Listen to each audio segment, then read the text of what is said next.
Hello everyone, and welcome to another video where today we're going to be talking about a reason that's potentially holding back your win rate by up to 10%. Now, of course, before we get into it, I always believe in upfronting the knowledge, so it's going to be about positioning today and about how positioning influences each and every match you play in and likely the reason why you're not winning as much as you probably should be.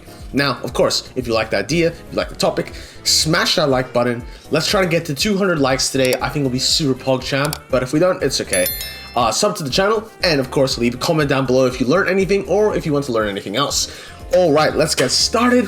And today, what we're going to look at is positioning. So we have 3 archetypes of characters that position differently, but firstly, let's describe what is positioning. Now, I'm going to use the Decidueye for this example. So whoop, grab this boy, and now, what is positioning, Sulu? So when we look at the word positioning, it means that we're placing ourselves somewhere on the map, which it optimizes our character's strengths and abilities. So when you play something like the Decidueye, which is a ranged attacker, you want to be far away from the enemy, but not so far away where you can't hit them at all.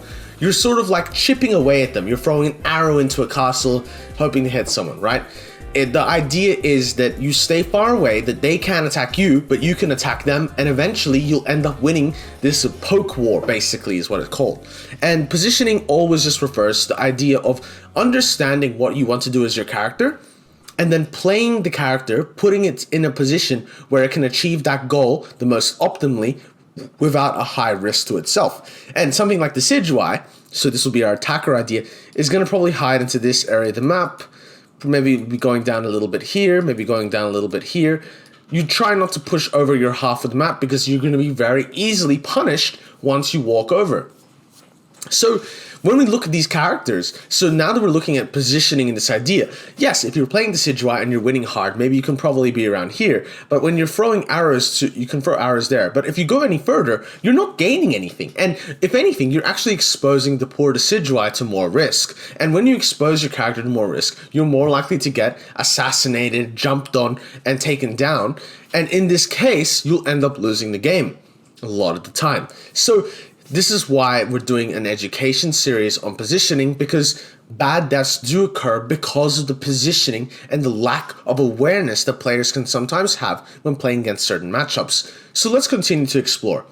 So now that we've gone over what positioning is, and for example, what's an attacker's positioning, let's explore 2 other types of characters. I've got a defender here, but in a top lane position, top lane Blastoise, and I've got a Speedster here, more of a jungler, and it's jungler in Leafeon. So, okay, we're just going to highlight both of them.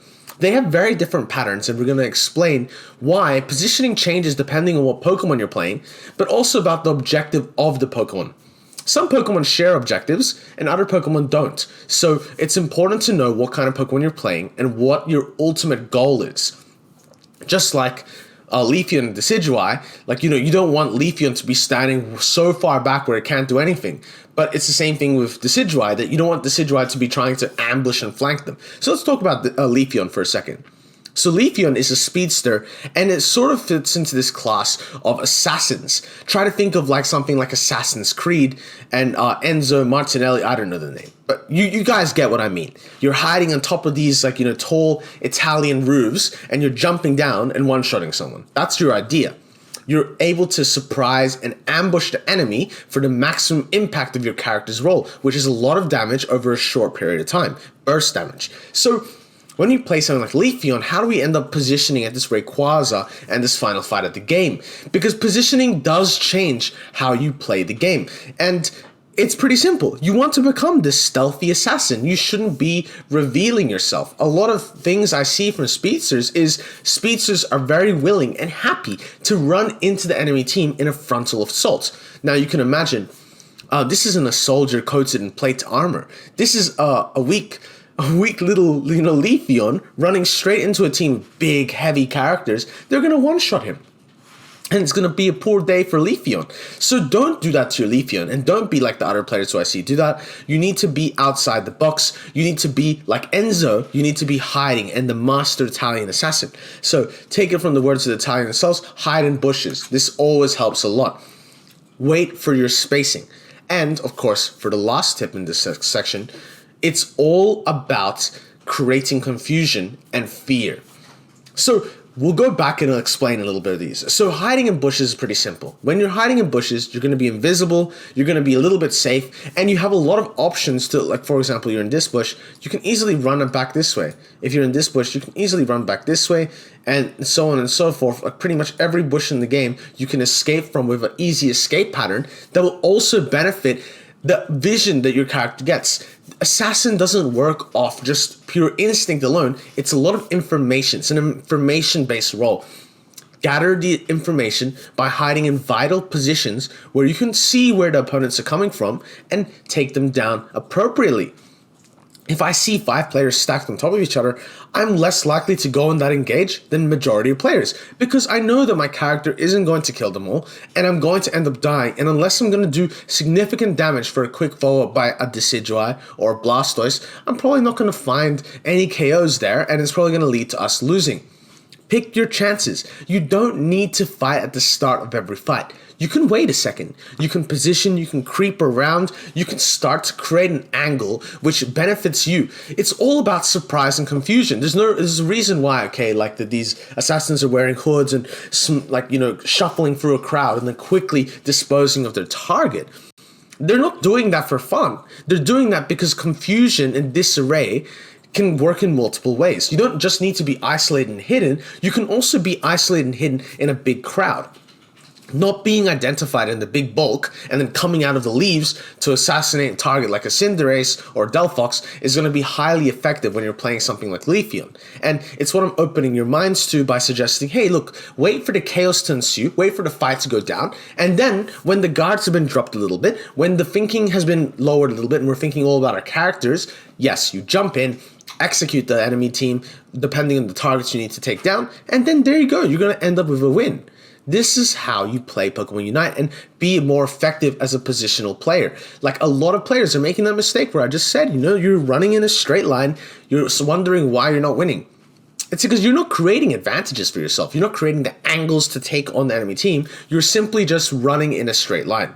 So, all right, now that we looked at that, let's go and look at like the Blastoise role. So like, how does this, do you also play like an assassin here? So let's just move these two out of the way and let's move Blastoise into the limelight. So something like a top lane carry plays in one of two positions mainly. You either hold on to your side, which is this side, or you hold on to the enemy side, which is on the other side. Now, if you're on the enemy side, you are sort of playing like the Speedster, but it's a bit different. Let me explain. So when you go into this idea that, oh, I'm going to play on the enemy side, you are looking to create the chaos. You are looking to be the catalyst, the coal or like the spark of a fire, right? Because if you don't achieve this, you're basically coming in late with all the crowd control, which is meant to immobilize the team for your characters to succeed. And also, at this point, you're also risking the life of your attackers who need to be defended if by other threats to the enemy team, they're assassins. So when we look at it like this, something I want you to alert yourself to is, how do I enter the fight first, create a big enough impact where my team can slip in and do a lot of damage? And it's pretty simple. You need to start looking for angles. It's the same thing as the assassin, but this time you want to be the blaring horn. You want to be the go signal. And the best way to do that is trying to find a flank onto the bottom laners or like the attackers and the carries of the game. You can do this in many ways. You can flash over walls, you can set up and sneak around slowly. But at the same time, you have another responsibility, which is also to peel off and to push away potential threats from your carries. So how do you do both at the same time? So I like to think of it as when I'm playing on the top side, I'm looking for this invade through the bottom side or looking for some flank. I'm not really coming in to defend my team necessarily. And if I'm playing on the bottom side, I'm looking to defend my team a lot more. The reason behind this is that on the bottom side, you're going to be grouped up a little bit more, and that's going to create a little bit more synergy with your teammates. You're going to be able to look at them a bit easier. Now, I guess when it comes down to this, I have an important topic on this. Don't stand on top of your teammates, but we're going to break that down in a second. Now, so for the meantime, yes, when you go to the bottom side of the map, you're looking to do a bit of both. So, of course, if you're on their side and on the bottom side, you're going to look to attack. If you're on your side, and on the bottom side, let's just quickly erase this. If you're across here and in this side, you're looking to defend either from back here or you're looking to engage through here. These are two zones. So you sort of want to stand in the middle and then think, okay, if I'm in this zone, I'm full fighting them. If I'm in this zone, I'm full defending my team. And once you break that down, you can know what kind of fight you're going to be in. And if you were the first one to kickstart the fire, you know, we didn't start the fire. Like, you need to be the one who actually starts the fire here, because you are the defender in the sense that you are the top lane carry, which is playing a bulky role. You can look to start the fire. You can look to start it up for your team and know what the damage is going to be like when you go and engage and have follow-up and teammates to help you out. Now, of course, it's about being reasonable, understanding, okay, if my Decidueye is here and I'm over here, yeah, okay, nothing's going to happen off that. But if I can go and make it a bit closer, the Decidueye is here and the fight's over here, yeah, it's doable. Okay, so now that we talked a little bit about how the defender wants to play and some ideas that you might want to incorporate into your games, all of these are going to increase your win rate, bar one thing. And this is stacking on top of each other. If you play the game and you all are like stacked like this, you're going to lose. The amount of players I've 5-man Blastoise ulted or, you know, done big AoE area of effect abilities on is ridiculous, and it has to stop. You don't need to stand on top of each other as teammates. And the reason why is I'm going to go and show you what you should be doing.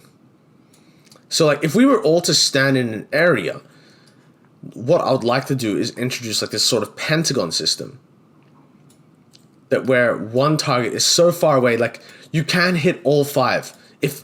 Try to imagine like this, if they threw a big area of effect ultimate in the middle, it wouldn't hit anyone. That's how far away you have to be from each other. And sometimes, yes, sometimes it's okay to put the support in the middle and like sort of have like this sort of flex sort of 5-man formation going on. But this is up to you and your team to decide on.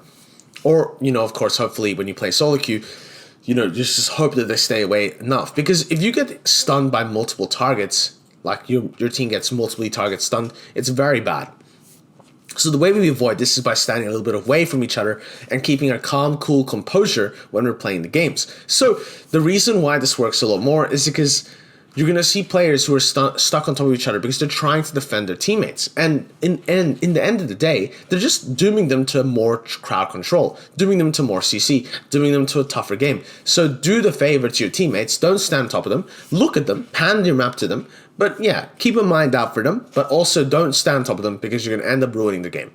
Alright guys, I think you had a lot of information to digest. As always, I'm going to suggest you smash that like button. I'd really like to hit 200 today, but if not, it's okay. No stress on that. If you enjoyed the video, sub to the channel, and of course, as always, leave a comment for the algorithm. Alright, I'll see you guys in the next video. I hope you learned something about positioning and stop ruining your games and standing on top of each other. Goodbye.